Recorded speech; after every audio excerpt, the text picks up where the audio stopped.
Aujourd'hui, tu dormiras profondément, comme tu n'as pas dormi depuis très longtemps. La parole de Dieu t'apportera guérison, paix et restauration.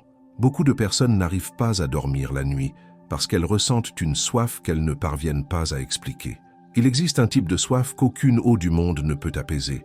Une soif qui naît dans l'âme, une soif de paix, de sens, de repos, d'amour véritable. Peut-être que tu connais bien cette soif, cette inquiétude qui surgit même lorsque tout semble aller bien à l'extérieur, cette sensation de vide dans la poitrine, même entouré de personnes, cette envie de simplement respirer profondément et sentir que tout est sous contrôle, même lorsque tu sais que humainement ça ne l'est pas. Mais cette nuit, Jésus te visite avec une promesse vivante. Il est ici, pas seulement comme une idée lointaine, pas comme un concept religieux, mais comme une présence réelle, comme le Dieu qui s'est fait homme pour atteindre des cœurs assoiffés comme le tien. Il est ici pour apporter la paix à ton cœur, et pas n'importe quelle paix, mais la paix qui dépasse tout entendement. Une paix qui ne dépend pas des circonstances, qui n'a pas besoin d'explication pour exister. Une paix qui entre par les fissures de l'âme et qui fait taire les peurs les plus anciennes. Et cette paix porte un nom, Saint-Esprit. Il est l'eau vive, la source inépuisable qui jaillit du cœur de Dieu jusque dans le tien. Quand tout autour semble sec, il vient et arrose le terrain de ton être avec consolation, direction et amour. Le Saint-Esprit est celui qui lave ton âme des impuretés que le monde essaie de laisser. Il nettoie, il purifie, il renouvelle, il rassasie. Et lorsque tu lui permets d'entrer, tu n'es plus jamais la même. Jésus a dit à la femme samaritaine dans Jean chapitre 4 que celui qui boit de l'eau qu'il donne n'aura plus jamais soif. C'est la promesse qu'il renouvelle sur ta vie maintenant. Peut-être que tu as cherché cette paix en de nombreux endroits. Peut-être que tu t'es frustré, blessé, déçu. Mais maintenant c'est différent. Maintenant c'est le Christ lui-même qui se tient devant toi, disant « Ma fille, laisse-moi te donner l'eau vive, laisse-moi apaiser ton cœur, laisse-moi te montrer que je suis tout ce dont tu as toujours eu besoin. » Et même si la journée a été difficile, même si tu es arrivé jusqu'ici avec le cœur lourd, il y a un repos préparé pour toi. Ce n'est pas seulement un repos physique, mais spirituel. Un repos pour l'âme qui ne sait plus comment continuer à lutter. Aujourd'hui, Jésus t'offre non seulement un soulagement momentané, mais un recommencement, une transformation de l'intérieur vers l'extérieur. Une nouvelle espérance qui naît quand on abandonne le contrôle et qu'on dit « Seigneur, je me confie en toi ».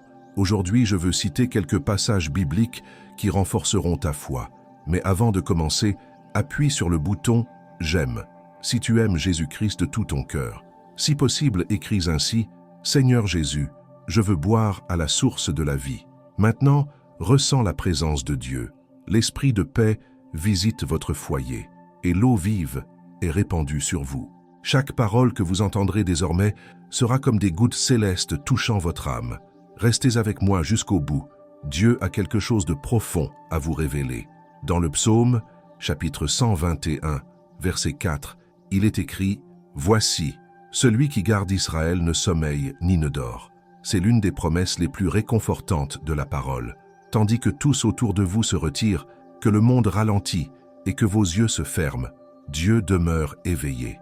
Il ne sommeille pas, il ne se laisse pas distraire, il ne perd jamais le contrôle. Il est votre protecteur, il est celui qui veille sur vous quand personne d'autre n'est là. Et savez-vous ce que cela signifie? Que vous pouvez vous reposer sans crainte. Vous pouvez dormir en paix, car un Dieu tout-puissant veille constamment sur vous, prenant soin de chaque détail de votre vie. Il protège votre chemin, il vous envoie des ressources, il prépare des solutions, et tout cela se produit en silence. Dans l'invisible, en secret, ma chère, le ciel est à l'œuvre pendant que tu te reposes. Et même si tu ne vois rien changer pour l'instant, aie confiance. Le plan de Dieu ne commence pas dans le bruit. Il commence dans le silence. Il commence dans l'obéissance. Il commence lorsque tu décides de lui faire confiance, même sans comprendre. Et s'il y a en vous une part qui semble endormie, un rêve oublié, une partie de votre cœur que vous avez enfouie pour ne plus souffrir, le Saint-Esprit la visite en ce moment. Il la réveille. Il insuffle la vie là où régnait le désespoir. Car il ne se contente pas de veiller sur ce qui se passe autour de vous, il veille aussi sur ce qui se passe en vous. Dans l'Épître aux Romains, chapitre 8, verset 26, la parole nous enseigne que l'Esprit nous aide dans notre faiblesse, car nous ne savons pas ce qu'il faut demander dans nos prières, mais l'Esprit lui-même intercède pour nous par des soupirs inexprimables. Cela signifie que même lorsque vous n'avez plus la force de prier, Même lorsque vous ne pouvez que pleurer ou soupirer, le Saint-Esprit prie pour vous. Il parle au Père en votre faveur, qu'il intercède avec des mots que vous ne pourriez pas prononcer, mais que le ciel comprend parfaitement. C'est là toute la beauté de la grâce, le repos de la foi. Nul besoin d'être parfait pour être aimé, nul besoin d'être fort en permanence pour être accueilli. Il suffit de croire simplement que Dieu vous a choisi, qu'il vous soutient, qu'il se réjouit de prendre soin de vous. Alors, au moment de vous endormir, souvenez-vous, vous n'êtes pas seul, vous ne l'avez jamais été. La présence de Dieu vous entoure, l'amour de Jésus vous enveloppe, et le Saint-Esprit demeure en vous. Répétez maintenant avec foi, doucement, comme une prière. « Seigneur, j'ai confiance en toi. Esprit Saint, reste avec moi. Jésus, sois mon repos. » Et si vous avez envie de pleurer, pleurez. C'est guérisseur, c'est libérateur. Car ce soir, Dieu transforme le poids en légèreté, l'angoisse en espoir, le silence en réconfort. Et demain, à votre réveil, quelque chose aura changé. Non pas que le problème ait disparu, mais parce que quelque chose de nouveau sera né en vous. Une force qui vient d'en haut, une certitude que personne ne peut vous ravir. Dieu veille sur tout. Vous savez, parfois on s'habitue tellement à tout résoudre par nous-mêmes qu'on oublie qu'il y a un Dieu qui veut porter nos fardeaux. On essaie de tout contrôler, de tout planifier, et à la fin de la journée, on s'écroule de fatigue dans son lit. Mais Dieu vous dit aujourd'hui, « Ma fille, tu n'as pas à tout faire seule. Je suis là, et je ne dors pas. » Réfléchissez un instant. Pendant que vous êtes allongé là, inquiet pour le lendemain, Dieu est à l'œuvre. Pendant que vous essayez de dormir, mais que votre esprit est sans cesse assailli par les problèmes, il les résout. Pendant que vous vous sentez trop épuisé pour continuer, il vous renouvelle de l'intérieur, car il n'a pas besoin de repos. Il est le Dieu qui ne se lasse jamais, qui ne manque jamais, qui ne vous abandonne jamais. Dans Isaïe, chapitre 40, versets 28 et 29, il est écrit « Ne le savez-vous pas? Ne l'avez-vous pas entendu? L'Éternel est le Dieu éternel, le Créateur des extrémités de la terre. Il ne se lasse ni ne se fatigue, et son intelligence est insondable. Il donne de la force à celui qui est fatigué, et il augmente la vigueur de celui qui est faible. » L'avez-vous compris?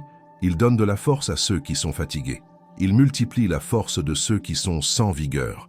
Alors, si aujourd'hui vous êtes épuisé, si vous avez l'impression de n'avoir plus rien à donner, sachez que Dieu est prêt à vous redonner des forces. Il n'attend pas que vous alliez mieux pour vous aider. Il vous aide précisément là où vous êtes, faible, fatigué, sans force. C'est là qu'il intervient avec puissance. Je me souviens d'une période très difficile. J'avais tellement de responsabilités, tellement de choses à gérer, que je dormais à peine la nuit. Je restais les yeux fixés au plafond, à penser à tout ce que j'avais à faire le lendemain. Et plus j'y pensais, plus je devenais anxieuse.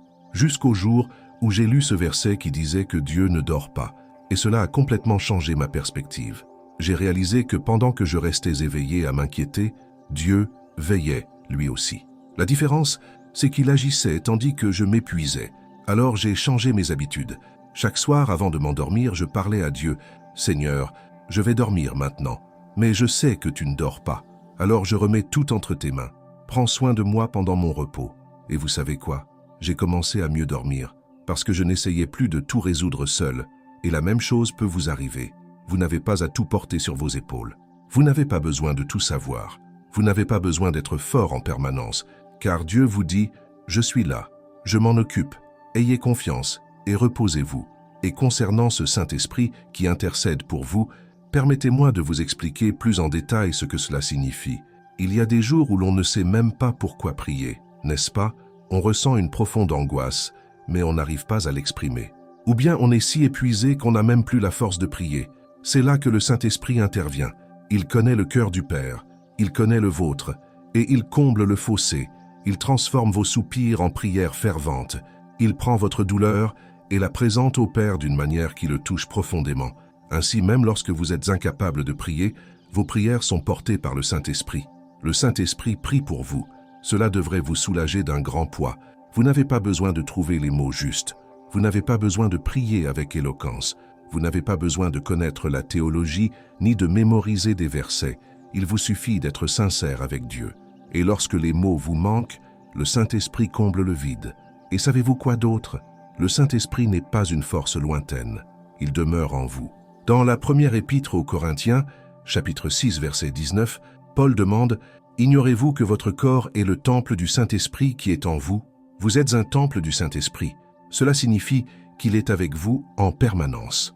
En vous, il vous réconforte, vous guide et vous fortifie. Alors quand vous vous sentez seul, souvenez-vous, vous n'êtes jamais vraiment seul. Le Saint-Esprit est là. Vous pouvez lui parler. Vous pouvez lui demander de l'aide. Vous pouvez vous confier à lui. Vous pouvez pleurer. Et il vous réconfortera comme personne d'autre ne le pourrait. Et cette grâce qui ne dépend pas de votre perfection, c'est révolutionnaire quand on la comprend vraiment. Car nous passons notre vie entière à essayer d'être à la hauteur, à essayer de tout faire correctement, à essayer de mériter l'amour de Dieu. Mais la vérité, c'est que vous ne le mériterez jamais. Aucun d'entre nous ne le mérite. Et vous savez quoi? Ce n'est pas grave. Car la grâce de Dieu n'est pas une question de mérite. Elle est une question d'amour. Dans l'Épître aux Éphésiens, chapitre 2, versets 8 et 9, il est très clair. Car c'est par la grâce que vous êtes sauvés, par le moyen de la foi. Et cela ne vient pas de vous, c'est le don de Dieu. Ce n'est point par les œuvres, afin que personne ne se glorifie. C'est un don. On ne l'achète pas. On ne le gagne pas. On ne le mérite pas. On le reçoit simplement. Alors cessez de vous mettre autant de pression. Cessez de croire que vous devez être parfait et, pour que Dieu vous aime. Il vous aime déjà, inconditionnellement, éternellement. Et rien de ce que vous ferez n'augmentera cet amour.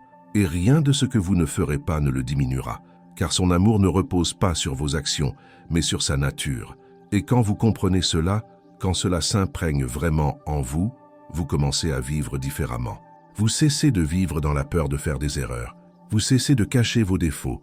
Vous cessez de faire semblant d'aller bien quand ce n'est pas le cas. Parce que vous savez que vous pouvez être authentique avec Dieu, que vous pouvez vous approcher de lui tel que vous êtes, et il vous accueillera à bras ouverts. Et concernant ces zones enfouies en vous, ces rêves que vous avez gardés au plus profond de vous-même, parce que l'attente était trop douloureuse, j'ai un message pour vous. Il n'est pas trop tard. Dieu n'a pas oublié. Il n'a pas changé d'avis. Il demeure le Dieu qui ressuscite les morts et donne vie à ce qui n'existe pas encore. Dans l'Épître aux Romains, chapitre 4, verset 17, Paul parle de la foi d'Abraham. Comme il est écrit, « Je t'ai établi père d'une multitude de nations devant celui en qui il a cru, Dieu, qui donne la vie aux morts et appelle à l'existence ce qui n'existe pas. » Dieu appelle à l'existence ce qui n'existe pas. Il regarde votre situation désespérée et dit « Je vais y arriver ». Alors, si vous avez renoncé à un rêve, enterré un espoir, fermé une partie de votre cœur à double tour parce que la douleur était trop vive, je vous invite à laisser Dieu la toucher à nouveau. Laissez-le la raviver. Laissez-le la guérir. Laissez-le la restaurer. Car il est passé maître dans l'art de transformer ce qui est brisé en quelque chose de nouveau. Dans l'Apocalypse, chapitre 21, verset 5, Jean entend du trône « Voici, je fais toutes choses nouvelles. » Toutes choses. Pas seulement certaines, pas seulement les choses faciles, toutes choses, y compris ce domaine de votre vie que vous croyez irrémédiablement perdu, y compris ce rêve qui semble impossible, y compris cette relation qui paraît perdue. Dieu peut tout renouveler, mais cela exige quelque chose de vous, la foi. Pas une foi immense. Jésus a dit qu'une foi aussi petite qu'un grain de moutarde suffit à déplacer des montagnes. Matthieu 17, 20. Alors, ne vous inquiétez pas si votre foi est modeste. Ce qui compte, ce n'est pas la force de votre foi, mais la grandeur du Dieu en qui vous croyez. Et concernant les larmes, laissez-moi vous dire une chose. Pleurer n'est pas une honte. Jésus a pleuré. Jean, chapitre 11, verset 35. Le verset le plus court de la Bible, Jésus pleura. Il pleura sur la mort de Lazare. Il pleura sur Jérusalem. Il pleura à Gethsémani.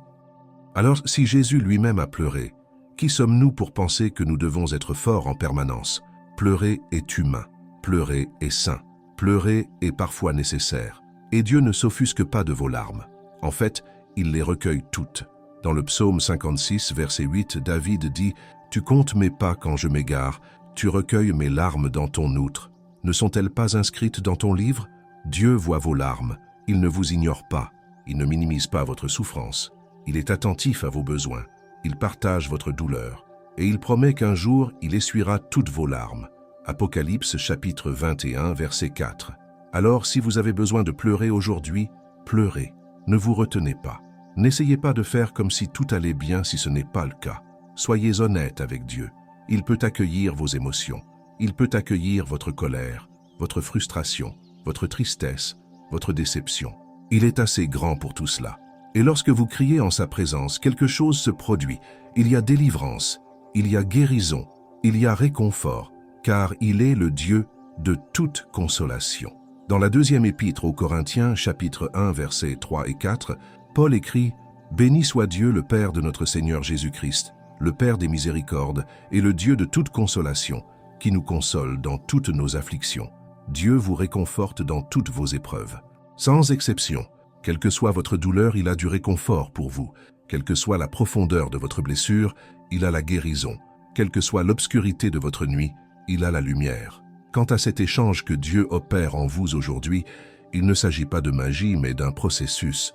Dieu ne se contente pas d'enlever le fardeau, il le remplace par quelque chose.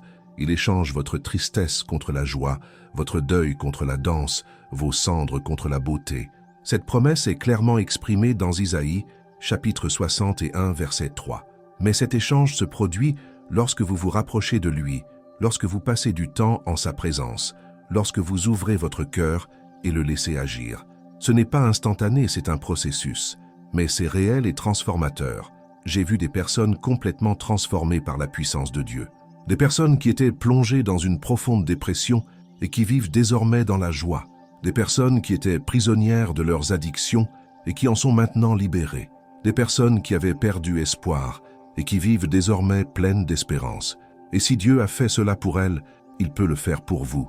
Mais c'est à vous de faire le premier pas. Il vous faut vous ouvrir, il vous faut le permettre, car Dieu n'impose rien. Il attend d'être invité.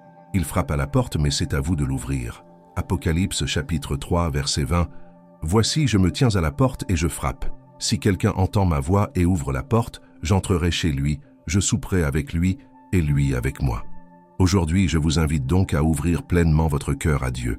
Ne cachez rien, n'enfermez aucune partie de votre être, laissez-le entrer en tout, dans vos joies et vos peines, dans vos rêves et vos craintes, dans vos victoires et vos défaites.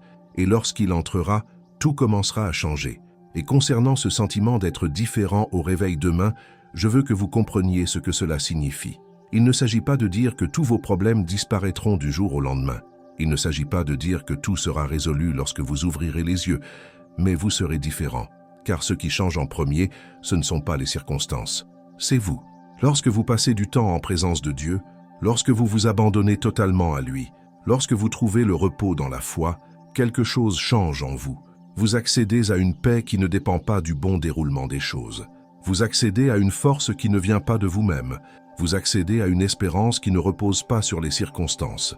Et quand votre être intérieur change, le monde autour de vous se transforme aussi. Pas forcément comme vous l'aviez imaginé, mais selon le plan de Dieu qui est toujours meilleur. Car ses pensées sont plus élevées que les nôtres, ses voies sont plus élevées que nos voies. Ésaïe, chapitre 55, versets 8 et 9. Alors, ayez confiance en ce processus.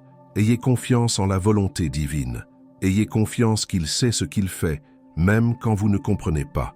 Car au final, vous vous retournerez sur votre parcours et vous verrez que tout avait un sens.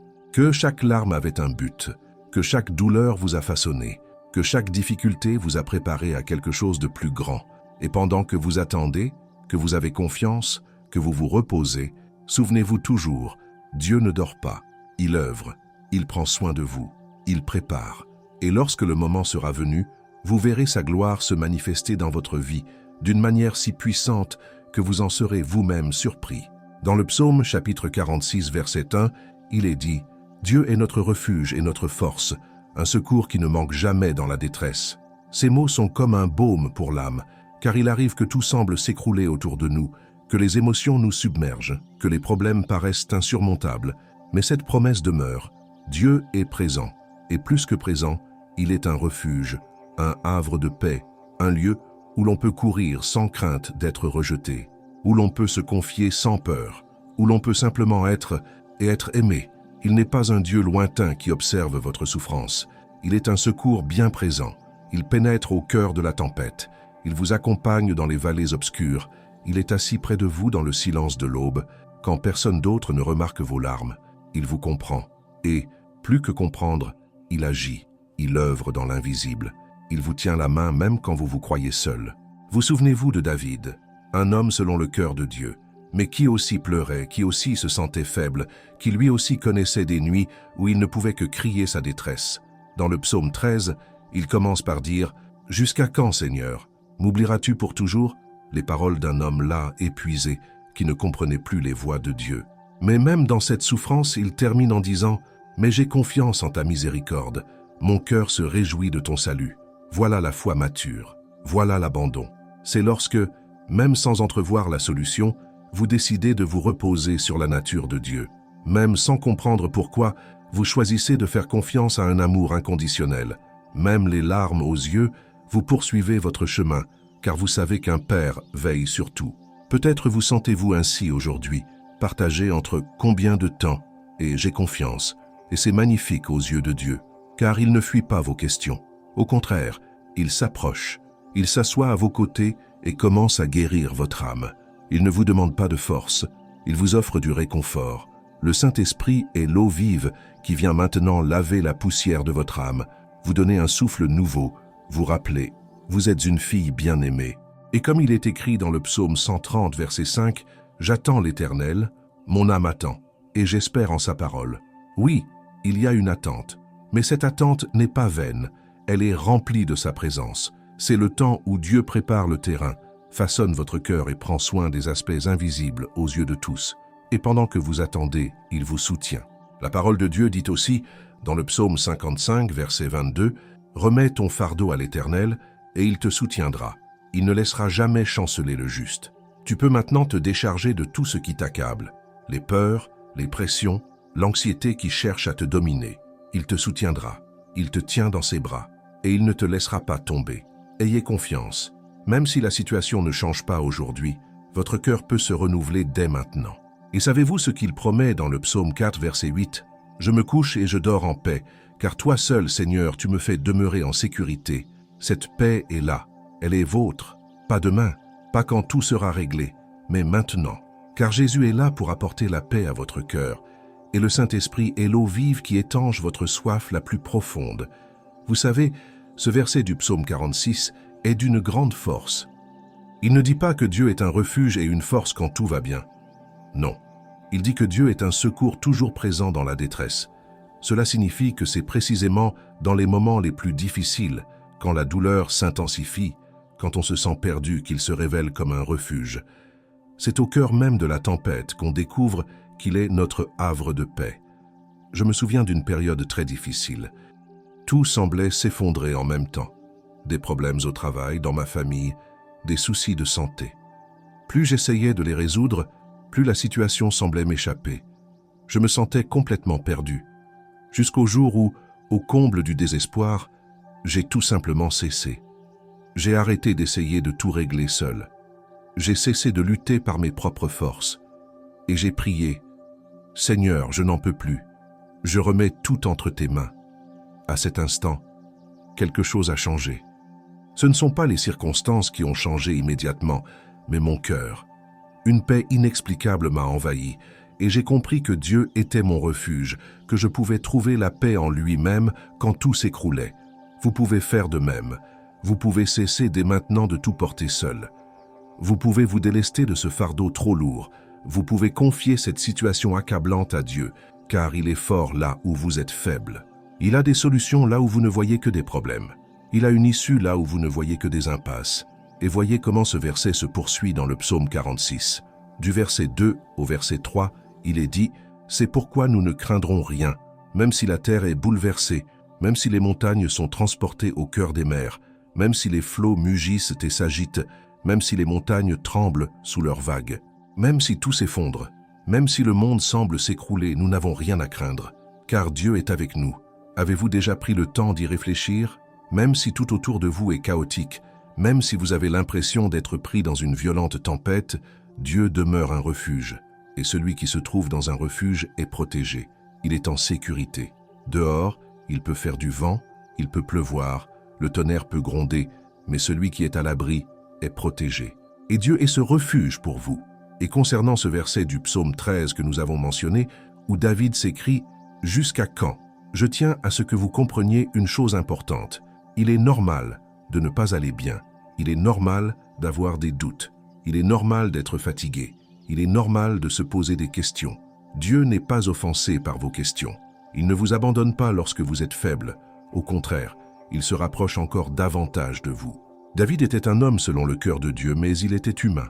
Il ressentait des émotions. Il souffrait. Il connaissait des moments de désespoir. Et il était honnête avec Dieu à ce sujet. Il ne faisait pas semblant d'aller bien quand ce n'était pas le cas. Il ne cachait pas sa douleur. Il confiait tout à Dieu. Et c'est ce que Dieu attend de vous aussi. Il veut que vous soyez authentiques avec lui, que vous veniez à lui tel que vous êtes, sans masque, sans faux semblant, juste vous et lui. Même au plus profond de son désespoir, même lorsqu'il commençait ses psaumes par des lamentations désespérées, David terminait toujours par une déclaration de foi. Car au cœur de la souffrance, il se souvenait de qui était Dieu. Il se souvenait des fois où Dieu l'avait délivré. Il se souvenait des promesses. Et cela ravivait son espérance. Vous pouvez faire de même. Lorsque la douleur s'intensifie, lorsqu'il semble n'y avoir aucune issue, arrêtez-vous un instant et souvenez-vous des moments où Dieu vous a secouru. Souvenez-vous des portes qu'il a ouvertes alors que tout paraissait impossible. Souvenez-vous des moments où vous pensiez ne plus pouvoir supporter la situation, mais où il vous a donné la force. Souvenez-vous de vos victoires, car elles sont la preuve de sa fidélité. Et s'il a été fidèle par le passé, il le sera encore. Dans les Lamentations, chapitre 3, versets 21 à 23, Jérémie traversait une période terrible. Jérusalem était détruite, le peuple souffrait, et au milieu de toute cette douleur, il écrit « Voici ce dont je me souviens, et c'est pourquoi j'ai de l'espérance. C'est grâce à la grande bonté du Seigneur que nous ne sommes pas anéantis, car ses compassions ne sont pas épuisées, elles se renouvellent chaque matin. Grande est ta fidélité. » Même dans la pire des situations, il se souvenait de la fidélité de Dieu, et cela a tout changé. Car lorsque l'on fixe son regard sur Dieu, lorsque l'on se souvient de qui il est, les circonstances perdent leur emprise sur nous. Elles continuent d'exister, mais nous ne sommes plus dominés par elles, parce que nous savons que nous avons un Dieu plus grand que n'importe quel problème. Quant à cette période d'attente que vous traversez actuellement, je sais qu'elle n'est pas facile. Attendre est l'une des choses les plus difficiles qui soient, car nous voulons des réponses tout de suite. Nous voulons une solution immédiate. Nous voulons voir le miracle sans délai. Mais Dieu a son temps, et son timing est parfait. Il y a une belle histoire dans l'Évangile selon Jean, au chapitre 11, à propos de la mort de Lazare. Lazare était malade, et ses sœurs firent appeler Jésus. Elles savaient qu'il pouvait le guérir. Mais savez-vous ce que fit Jésus? Il resta auprès de lui 2 jours de plus, et Lazare mourut. Les sœurs étaient désespérées. Quand Jésus arriva enfin, Marthe dit « Seigneur, si tu avais été là, mon frère ne serait pas mort. » Il ne comprenait pas pourquoi Jésus tardait autant. Il semblait en retard. Il semblait même trop tard. Mais Jésus avait un dessein plus grand. Il ne voulait pas seulement guérir Lazare. Il voulait le ressusciter. Il voulait manifester sa puissance d'une manière encore plus éclatante. Et lorsqu'il appela Lazare hors du tombeau et que le mort en sortit vivant, tous virent la gloire de Dieu. Parfois, Dieu tarde, car il veut accomplir quelque chose de plus grand que tout ce que vous pouvez imaginer. Parfois, ce délai n'est pas un mauvais présage. C'est une préparation à un miracle encore plus grand. Alors, ne perdez pas espoir simplement parce que cela prend du temps. Ne perdez pas la foi parce que la réponse n'est pas encore arrivée. Gardez confiance. Persévérez dans l'attente. Persévérez dans la foi, car en son temps, vous verrez la gloire de Dieu. Et pendant que vous attendez, Dieu œuvre en vous. Il guérit les blessures de votre cœur. Il vous fortifie. Il vous prépare à recevoir ce qu'il a en réserve pour vous. Car recevoir une bénédiction est vain si l'on n'a pas la maturité nécessaire pour la conserver.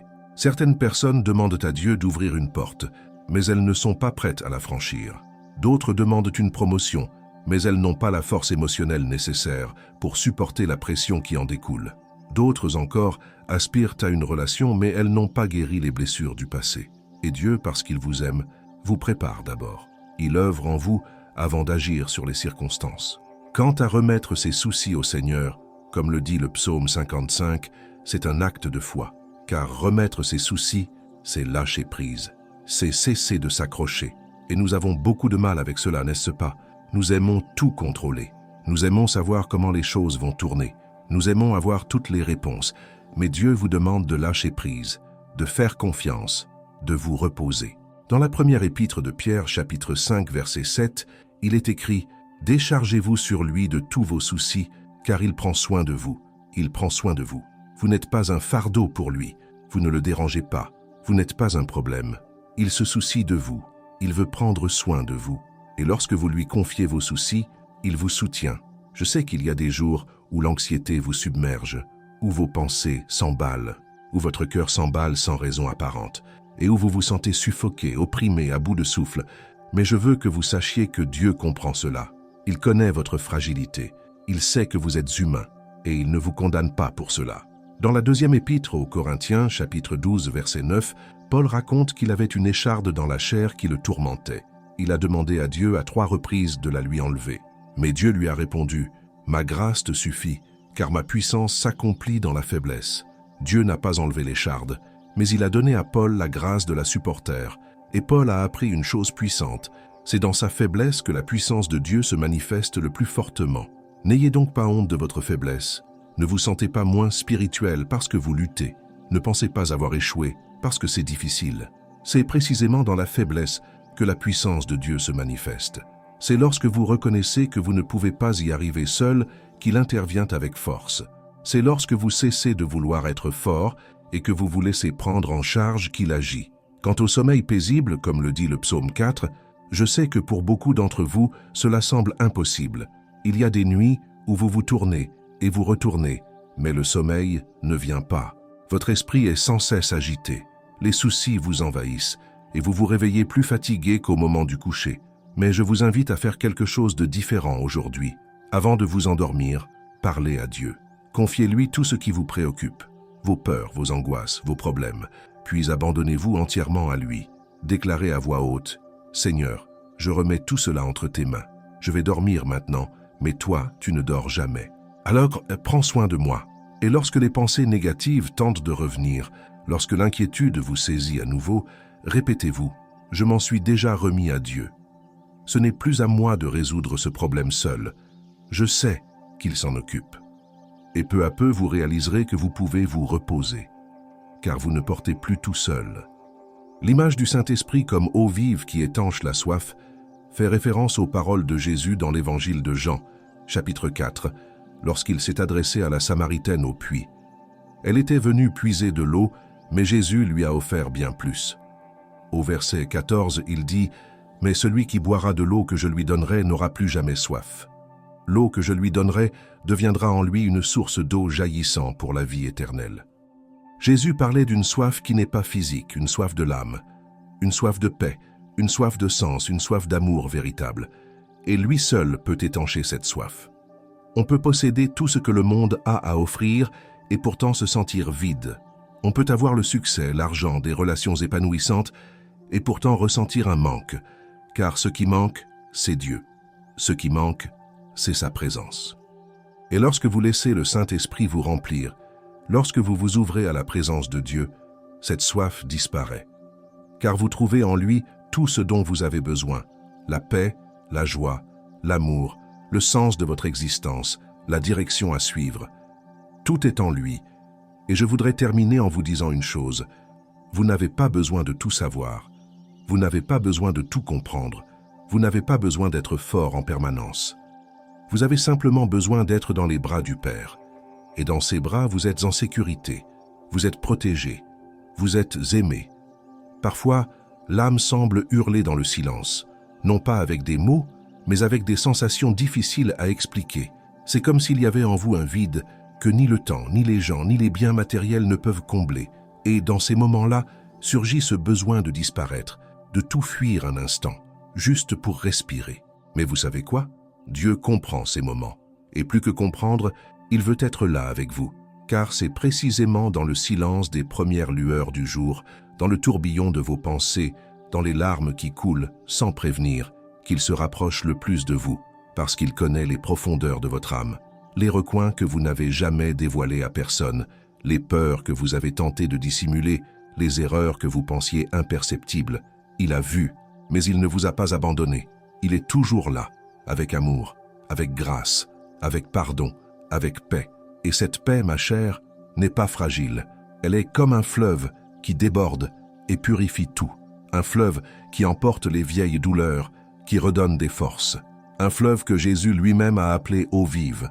Dans l'Évangile selon Jean chapitre 7, verset 38, il a déclaré « Celui qui croit en moi, comme l'a dit l'Écriture, des fleuves d'eau vive jailliront de son sein. » Des fleuves, pas des gouttes, pas des miettes, pas une foi superficielle, ni un soulagement éphémère. Des fleuves d'eau vive, voilà ce qu'est le Saint-Esprit dans votre vie. Il ne vient pas seulement pour vous soulager un instant, il vient pour vous transformer, pour vous restaurer pleinement, pour relever ceux qui sont tombés, pour relever la femme blessée, oubliée, discréditée par tant de personnes, mais jamais par Dieu. Une guérison est à l'œuvre en vous en ce moment même. Vous n'avez pas besoin de comprendre comment. Accueillez-la simplement. Ne résistez pas. Cette présence que vous ressentez est l'esprit de paix. Il ne vient pas pour vous juger, mais pour vous renouveler. Dans le psaume 34, verset 18, il est écrit « L'Éternel est près de ceux qui ont le cœur brisé. Il sauve ceux qui ont l'esprit abattu. » Autrement dit, si aujourd'hui vous vous sentez faible, brisé intérieurement, perdu, sachez ceci, Dieu est encore plus proche. Il n'a pas peur de votre souffrance. Il ne recule pas devant vos échecs. Il demeure. Et c'est dans cette constance que son amour se révèle avec une plus grande intensité. Et quand vous pensez avoir atteint le bout du tunnel, que vous n'avez plus ni force ni foi, souvenez-vous de ce que déclare Isaïe 40, 31. « Mais ceux qui espèrent en l'Éternel renouvellent leur force. Ils prennent leur vol comme les aigles. Ils courent et ne se lassent point. Ils marchent et ne se fatiguent point. » Oui, il renouvellera vos forces. Il vous fera voler à nouveau. Il vous fera croire à nouveau, rêver à nouveau, aimer à nouveau, avoir à nouveau confiance. Car rien n'est perdu entre les mains du Dieu qui voit tout, sait tout et peut tout. Tu es plus fort que tu ne le crois. Mais cette force ne vient pas de toi-même. Elle vient de lui. Elle naît dans l'adoration, grandit dans l'abandon et s'épanouit dans l'intimité. Et ce soir, tandis que le monde dort, le ciel œuvre en ta faveur. Il ne s'agit pas seulement de bien dormir. Il s'agit de la visite de Dieu au plus profond de votre âme et de la guérison de ce qui semblait irréparable. Et il le fera pendant que vous vous reposez. Je sais qu'il y a des moments où l'on regarde autour de soi et où l'on voit des gens qui semblent heureux, épanouis, en paix, et l'on se demande « Pourquoi est-ce différent pour moi? Pourquoi est-ce que je me sens ainsi ?» Et cette comparaison ne fait qu'accroître le vide. Mais je dois vous dire quelque chose d'important. Les apparences ne reflètent pas toujours la réalité intérieure. Chacun a ses propres difficultés. Chaque cœur porte sa propre souffrance. Et Dieu connaît chacun d'eux. La différence, c'est que certains ont appris à tout confier à Dieu. Ils ont découvert que seul lui peut apporter le véritable repos. Et aujourd'hui, vous aussi pouvez le découvrir. Vous n'avez plus à porter ce fardeau seul. Vous n'avez plus à faire semblant que tout va bien quand ce n'est pas le cas. Vous pouvez être honnête avec Dieu. Vous pouvez lui dire « Seigneur, je ne vais pas bien, j'ai besoin de toi. » Et il vous entendra. Dans l'Évangile selon Matthieu chapitre 11 verset 28, Jésus nous adresse une magnifique invitation. « Venez à moi, vous tous qui êtes fatigués et chargés, et je vous donnerai du repos. » Il n'a pas dit « Venez quand vous serez en bonne santé. » Il a dit « Venez fatigués, venez chargés, venez brisés, et je vous donnerai du repos. » Voilà le cœur de Dieu. Il n'attend pas que vous soyez prêts. Il vous accueille tel que vous êtes. Je me souviens d'une fois où j'étais tellement submergé que je n'arrivais plus à prier. Les mots me manquaient. Je ne pouvais que pleurer. Et à ce moment-là, je me suis demandé, Dieu m'entend-il? Est-ce que tout cela a une importance? Mais ensuite, j'ai lu Romains chapitre 8, verset 26, qui dit « L'Esprit nous aide dans notre faiblesse, car nous ne savons pas ce qu'il faut demander dans nos prières. Mais l'Esprit lui-même intercède pour nous par des soupirs inexprimables. » Et cela a tout changé pour moi. J'ai compris que même quand je suis incapable de prier, le Saint-Esprit prie pour moi. Même quand les mots me manquent, il prie. Même quand je suis trop faible pour chercher Dieu, il le cherche pour moi. Et cela vaut aussi pour vous. Vous n'êtes pas seul dans cette épreuve. Le Saint-Esprit intercède pour vous en ce moment même. Et concernant ce vide que vous ressentez, je dois vous dire quelque chose. Ce vide a été créé pour être comblé par Dieu. Saint Augustin a dit « Tu nous as fait pour toi, et notre cœur est sans repos tant qu'il ne repose en toi. » Nous avons été créés pour communier avec Dieu. Et lorsque cette communion n'existe pas ou s'affaiblit, nous ressentons un profond vide. Vous pouvez tenter de combler ce vide par 1000 choses.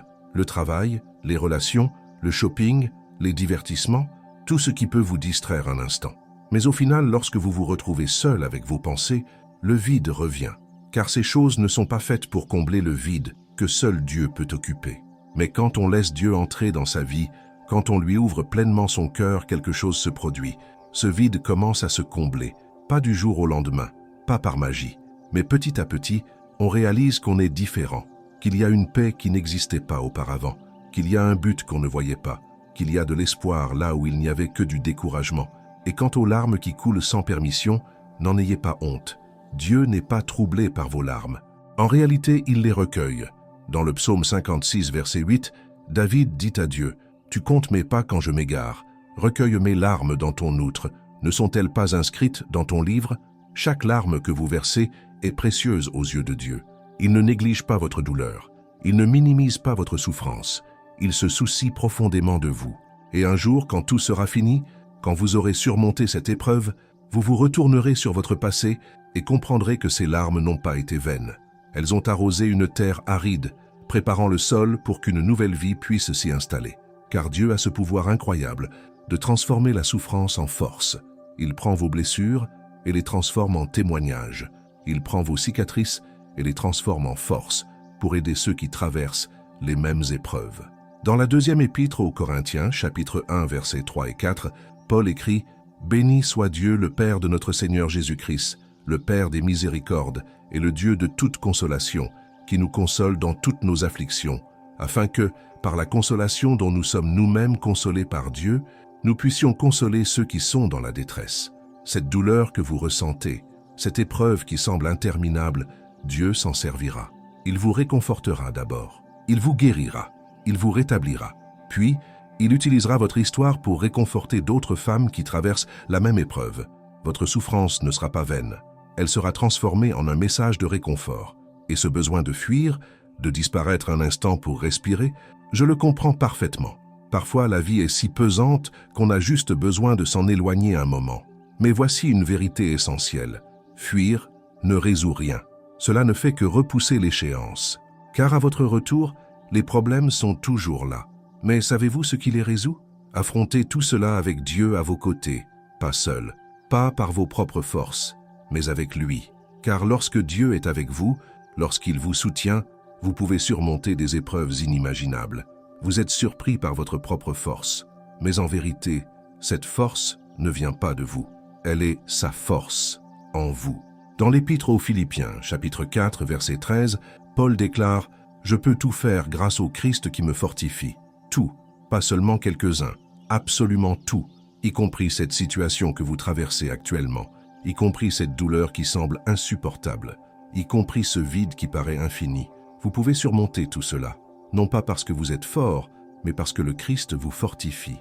Et lorsque vous vous sentez trop faible pour continuer, lorsque vous avez l'impression que vous allez abandonner, souvenez-vous, Dieu ne vous laissera pas tomber, il vous soutient. Dans le psaume 121, versets 3 et 4, il est écrit « Il ne permettra pas que ton pied chancelle. Celui qui te garde ne sommeille point. Voici, celui qui garde Israël ne sommeille ni ne dort. Il veille sur ta vie. Il ne te quitte jamais des yeux. Et quand tu es sur le point de tomber, il te rattrape. Quand tu penses ne plus pouvoir supporter un jour de plus, il te redonne des forces. Quand tu songes à abandonner, il te donne des raisons de continuer. Et concernant ces recoins profonds de votre âme que vous cachez à tous, ces pensées que vous avez honte d'avouer, ces blessures dont vous n'avez jamais parlé à personne, sachez que Dieu sait tout. Et même en sachant tout, il vous aime. Un amour inconditionnel, un amour qui ne dépend pas de votre perfection. Un amour inconditionnel, immuable et éternel. Dans l'Épître aux Romains, chapitre 5, verset 8, il est écrit « Mais Dieu prouve son amour envers nous, en ce que, lorsque nous étions encore pécheurs, Christ est mort pour nous. Il vous aimait même lorsque vous étiez encore dans le péché. Il vous aimait même lorsque vous étiez loin de lui. Et il continue de vous aimer aujourd'hui. Rien de ce que vous avez fait ou omis de faire ne change cet amour. Et je sais que parfois tu te sens indigne de cet amour. Tu regardes tes erreurs et tu te demandes « Comment Dieu peut-il m'aimer ainsi ?» Mais l'amour de Dieu ne dépend pas de qui tu es ni de ce que tu fais. Il dépend de qui il est. Et il est amour.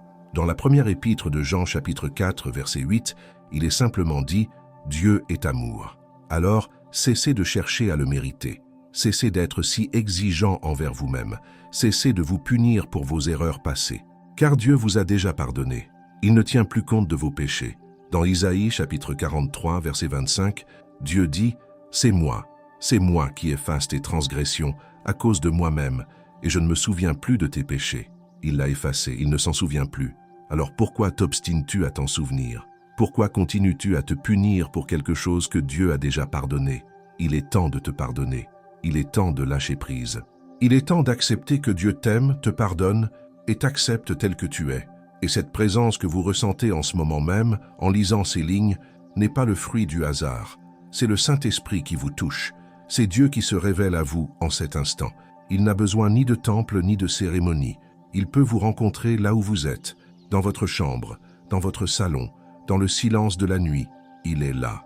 Dans l'Évangile selon Jean, chapitre 4, versets 23 et 24, Jésus dit « Mais l'heure vient, et elle est déjà là, où les vrais adorateurs adoreront le Père en esprit et en vérité, car le Père recherche de tels adorateurs. Dieu est esprit, et il faut que ceux qui l'adorent en esprit et en vérité. » Vous n'avez donc pas besoin d'un lieu particulier pour adorer Dieu. Vous n'avez pas besoin de musique. Vous n'avez pas besoin de belles paroles. Vous avez simplement besoin d'un cœur sincère. Et lorsque vous vous ouvrez à lui avec sincérité, lorsque vous lui confiez vos difficultés, votre douleur, vos peurs, il vous rejoint d'une manière puissante. Et concernant cette guérison qui s'opère en vous en ce moment même, croyez-y, même si vous ne ressentez rien de différent pour l'instant, même si tout semble identique, Dieu est à l'œuvre. Dans l'invisible, dans le silence, il guérit les vieilles blessures, il répare ce qui est brisé, il ravive votre espoir. Il y a des choses que Dieu fait rapidement, et il y en a d'autres qu'il fait petit à petit. La guérison de l'âme est un processus, elle ne se fait pas du jour au lendemain, mais elle se produit. Chaque jour passé en sa présence change quelque chose. Chaque fois que vous lisez la parole, quelque chose se renouvelle. Chaque fois que vous priez, quelque chose se fortifie. Et peut-être ne vous en rendrez-vous pas compte du jour au lendemain. Mais dans un mois, dans 6 mois, dans un an, vous regarderez en arrière et vous verrez à quel point vous avez changé. Vous réaliserez que la douleur qui semblait insupportable ne fait plus aussi mal, que la peur qui vous paralysait n'a plus le même pouvoir, que le vide qui vous consumait est déjà en train de se combler. Que Dieu te bénisse.